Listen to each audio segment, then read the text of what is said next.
The weight of small things. Marcus woke every morning with his mind already racing. Ideas for the app he was building, sketches for the graphic novel he'd been planning for years, melodies for songs that lived half-finished in voice memos on his phone. He had the vision, the drive, the late nights fueled by coffee and stubborn hope. But by 8 a.m., the world had already begun its daily assault. His health insurance had denied coverage for a medication his doctor prescribed, requiring 3 phone calls to faceless representatives reading from scripts, each one transferring him to another department that closed 5 minutes before he called. His landlord texted about a lease renewal with a rent increase he couldn't afford, triggering a cascade of calculations about security deposits and moving costs and whether he could find a cheaper place that wouldn't add an hour to his already brutal commute. The app development stalled because the API he'd been using changed its pricing structure overnight. And the free tier he'd relied on now cost $200 a month he didn't have. By noon, the creative fire that had burned so bright at dawn had been smothered under an avalanche of bureaucratic ash. He spent his lunch break on hold with the DMV because his license renewal required proof of an address change from 3 years ago, which required a utility bill he'd never kept, which required calling the utility company, which required his account number from a statement he'd long since thrown away, which required he lost track.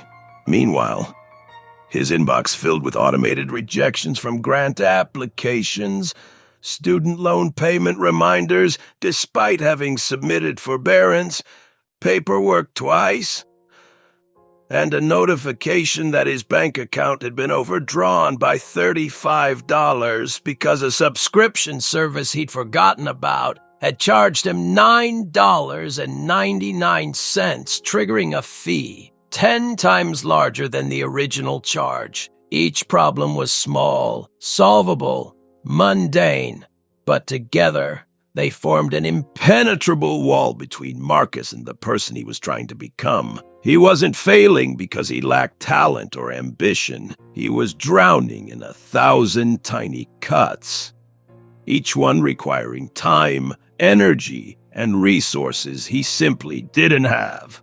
The world demanded forms in triplicate, passwords he'd reset 100 times, appointments during work hours, fees for the privilege of being poor, and patience he'd long since exhausted.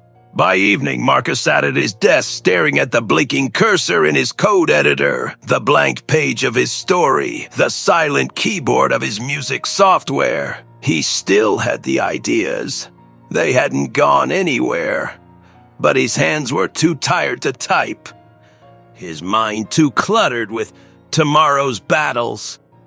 The credit card payment due, the dentist appointment he couldn't afford to miss, but also couldn't afford to keep, the email he needed to send to his boss explaining why he'd be late again because his car needed inspection, and the inspection place was only open during his work hours. And missing the deadline meant a fine he definitely couldn't pay. The potential was still there, burning quietly beneath the weight of a world designed to make simple things impossible. Marcus closed his laptop, set an alarm for 6 a.m. so he could get a head start on the phone calls, and wondered, not for the first time, if wanting something badly enough was supposed to feel this much like punishment. The cruel irony, his biggest obstacle isn't lack of talent or effort. It's a system that demands perfect navigation of its absurd complexity before it allows anyone to succeed.